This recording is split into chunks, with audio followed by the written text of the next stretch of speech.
JosieWose, and we're going to be reading Toy Story 4. I absolutely love this movie, so make sure you go out and watch it and buy this book so you can read along with me. You'll see all of your favorite Toy Story characters like Woody and Buzz Lightyear. You'll also see a triumphant return of Bo Peep, and you'll get to meet some fun new characters like Forky, a misunderstood dolly called Gabby Gabby, and a couple of my favorites, Bunny and Duckie. Here we go.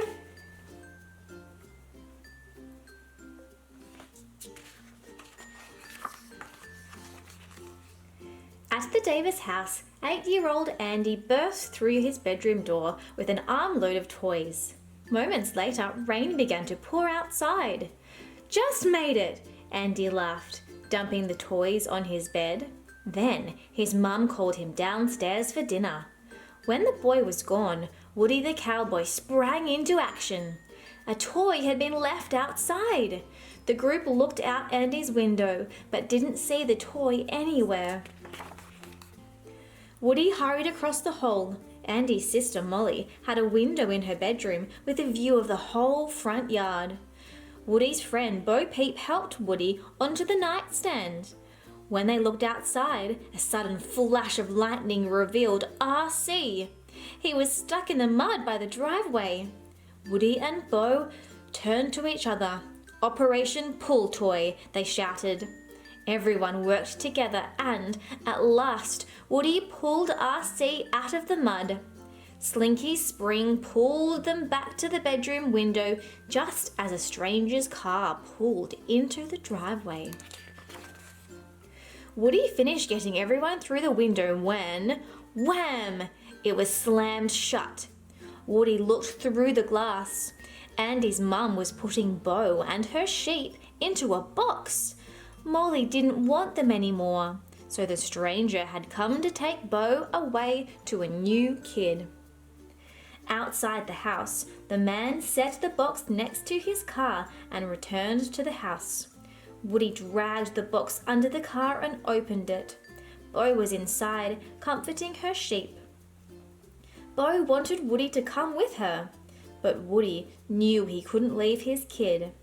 Woody watched as the man loaded the box into his car and drove away. Years later, Andy outgrew his toys and gave them to an imaginative little girl named Bonnie. She loved playing with Woody and the rest of Andy's toys. But Bonnie also had toys of her own, and as time went on, Woody found himself being played with less and less. He spent most of his time sharing a dark closet with Bonnie's baby toys. Then one day, Woody heard Bonnie's dad tell her that she'd be going to kindergarten orientation. Bonnie was nervous and didn't want to go. Woody was worried about her, so he jumped inside Bonnie's backpack to keep an eye on her. He had to be sure his kid would be okay. The students were making pencil holders. Bonnie was getting ready to start when a kid took her art supplies and accidentally threw them in the bin. Bonnie's eyes filled with tears. Woody climbed out of the backpack, snuck over to the bin, and took out as many items as he could carry. He took everything to Bonnie's table. Bonnie felt much better when she saw the supplies. She picked up a spork and glued a pair of eyes onto it. Bonnie added arms, legs, and even wrote her name on her project's stick feet. She decided to name him Forky. The little girl smiled. Woody was relieved to see her happy. At the end of the day, Bonnie put Forky into her backpack right next to Woody. Suddenly, Forky came to life. Later, back home in Bonnie's room, Woody told the toys that Bonnie had made a new friend at orientation. "Everyone," said Woody, "I want you to meet Forky." The toys were shocked. Nobody had ever seen a toy made from a plastic utensil before. Woody explained that Forky was important to Bonnie. We all have to make sure nothing happens to him. Woody soon discovered that it wasn't easy to take care of Forky. The spork would constantly run to the bin because it's where he felt safest. The next morning, Woody awoke in a panic when he realized Forky was missing. He peered over the bed and found the spork fast asleep in the bin. Then Bonnie woke up and frantically looked for Forky. Woody knocked over the bin just as Bonnie's dad walked in her bedroom. He picked up Forky and returned him to Bonnie. Bonnie's family decided to take a road trip before the start of the school year. Forky was a terrible passenger. At every stop, he tried to run to the nearest bin. Each time, Woody chased after him and brought him back before Bonnie noticed. Buzz volunteered to watch Forky. Woody sighed. No, that little voice inside me would never leave me alone if I gave up. Buzz was curious about this inner voice. He looked down at his chest and pressed his voice activation button. There's a secret mission in uncharted space. Without warning, Forky climbed up towards an open window. I am not a toy, he declared. I'm a spork. And with that, Forky jumped out of the moving RV. Freedom! Woody gasped. He knew he had to go after him. Woody told his friends that he and the Forky would meet them at the RV park. Woody soon found Forky. On the way to the RV park, Woody tried to get Forky to understand how important he was to Bonnie. He explained that Bonnie loved Forky the same way Forky loved trash. I get it now, said Forky. I'm Bonnie's trash. Forky's mood suddenly changed. She must be feeling awful without me, he said, breaking into a run. We've got to get going. She needs me. The two toys reached the town of Grand Basin. There was a carnival nearby that would open in a few hours. As they approached the RV park, Woody saw something in the window of an antique shop. The cowboy gasped. Oh, it was Bo Peep's lamp. Woody had to see if Bo was in the store. Woody and Forky called out for Bo, but they saw no sign of her. As they turned to leave, they were spotted by a doll named Gabby Gabby and a ventriloquist's dummy named Benson. Gabby Gabby noticed the pull string in Woody's back. She asked if he was lost. No, but we are looking for a lost toy, Woody replied. Name's Bo Peep. Yes, I know Bo, said Gabby Gabby. We'll take you to her. Gabby Gabby began to ask Woody about his voice box. She explained that her voice box was broken. She needed a new one so she could be complete, and Woody's voice box would be a perfect fit. Woody felt nervous. He turned to Forky. We gotta go. You can't leave, Gabby Gabby said. You have what I need. Suddenly, the dummies surrounded the carriage. Woody grabbed Forky and sprinted down the aisle, but the dummies wrenched Forky from Woody's grasp. Without any other option, Woody pulled his string and dropped onto the floor near Harmony, the shop owner's granddaughter. Harmony picked up the cowboy. The dummies held Forky as they watched Harmony carry Woody out of the shop. Back in the RV, the toys had placed a spoon in Bonnie's hand as she slept. They hoped she wouldn't notice, but she knew something was wrong. Mom! Dad! I can't find Forky! Cried Bonnie. He's missing! The toys had never seen their kid so upset. What do we do, Buzz? Asked Trixie. Buzz had no idea, so he pushed his voice activation button. It's a secret mission in uncharted space. Let's go. I think I have to go, Buzz told his friends. Then he jumped out the window. Meanwhile, Harmony pushed Woody in a swing on the playground. Woody could see the top of a Ferris wheel. He knew the carnival was near the antique shop. Once Harmony was distracted, Woody made a run for it. As Woody snuck away, he saw toy sheep running past him. Woody needed to investigate, so he moved closer. It was Bo Peep! They were thrilled to see each other.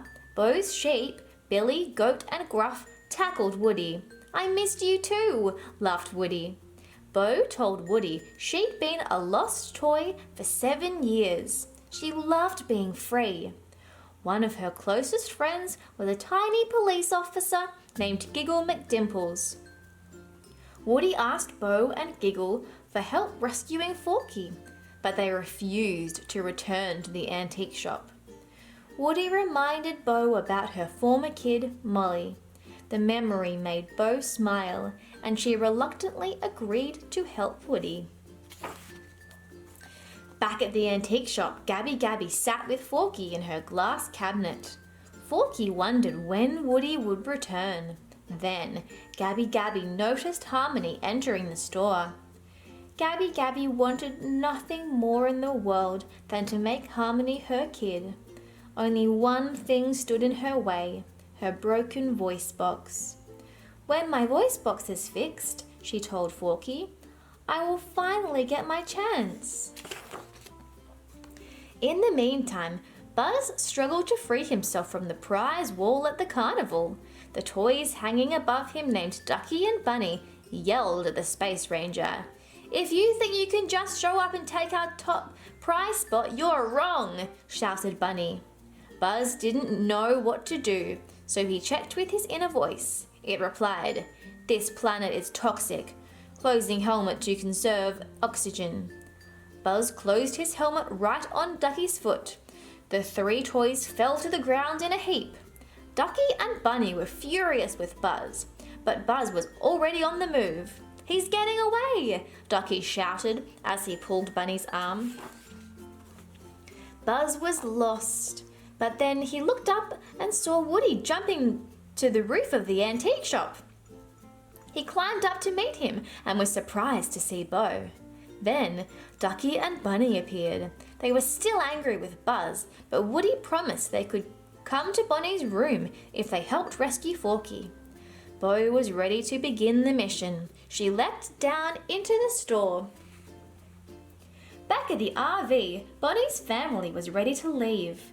Woody, Buzz and Forky would be left behind.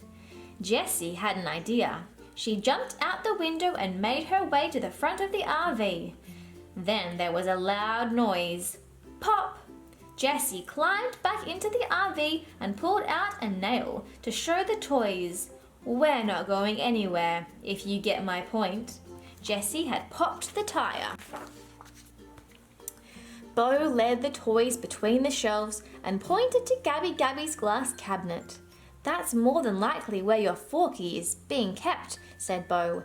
"To get there, we'd have to cross a wide aisle, remain hidden from Gabby Gabby's dummies, and avoid the store's vicious cat named Dragon." It seemed impossible, but Bo had a plan. Suddenly, the door of the shop flew open. It was Bonnie. Woody gasped.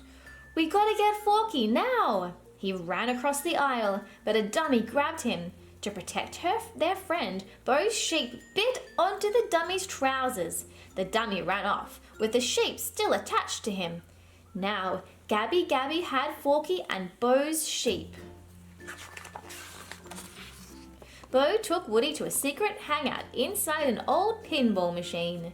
She found Duke KaBoom, Canada's greatest stuntman. Bo told him that they needed his help rescuing her sheep and Forky. He had to jump across the aisle on his motorcycle. "No!" exclaimed Duke. "Nuh-uh, negative, rejected."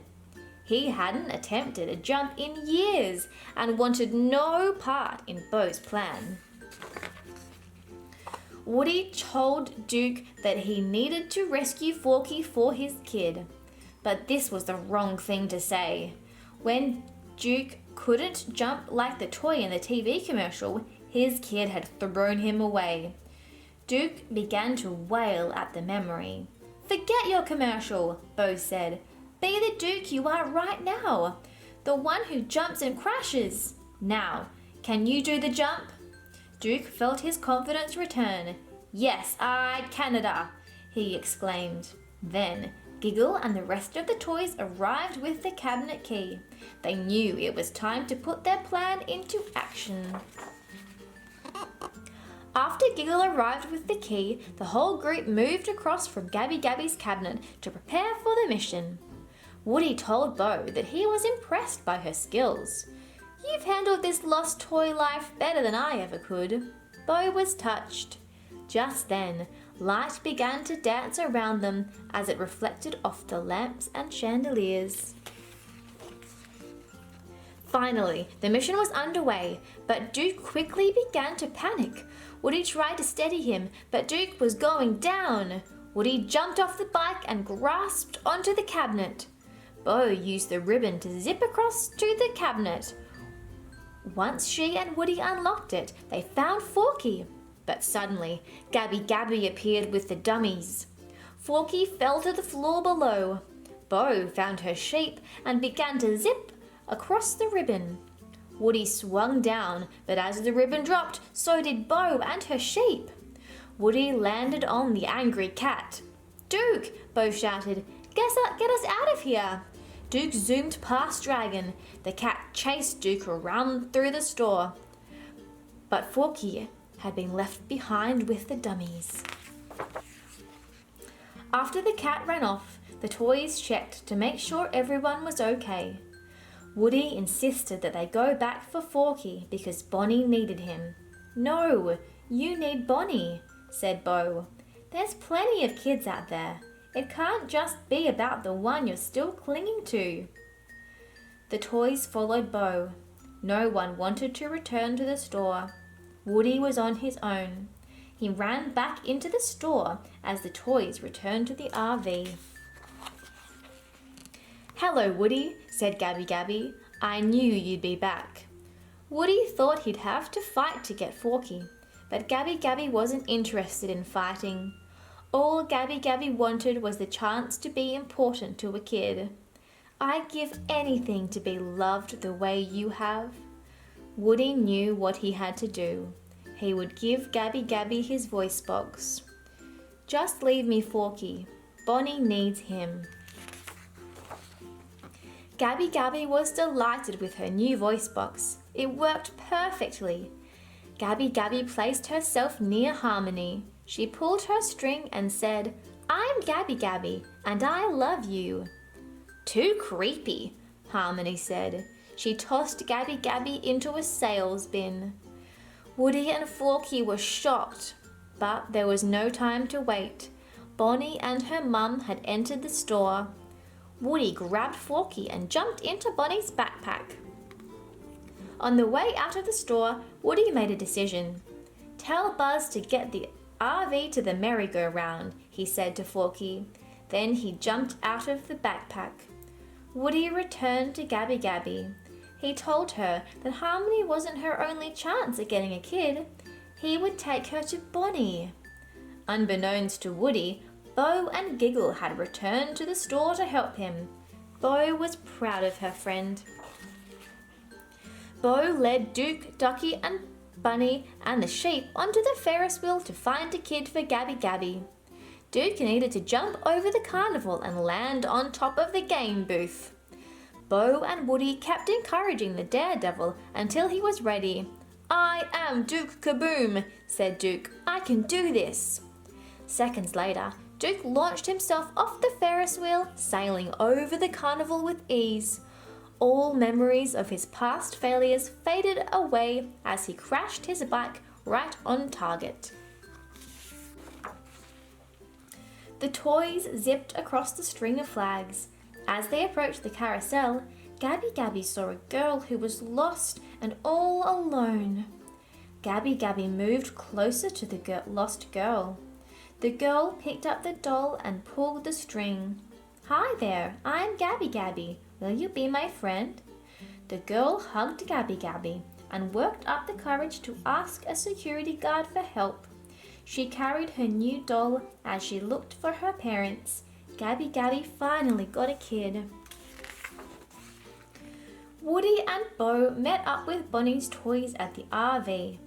Everyone was happy to see them, and Woody was even happier to see Bonnie reunited with Forky. He had done the job he'd set out to do. Woody loved seeing kids playing with toys, and toys finding happiness with kids.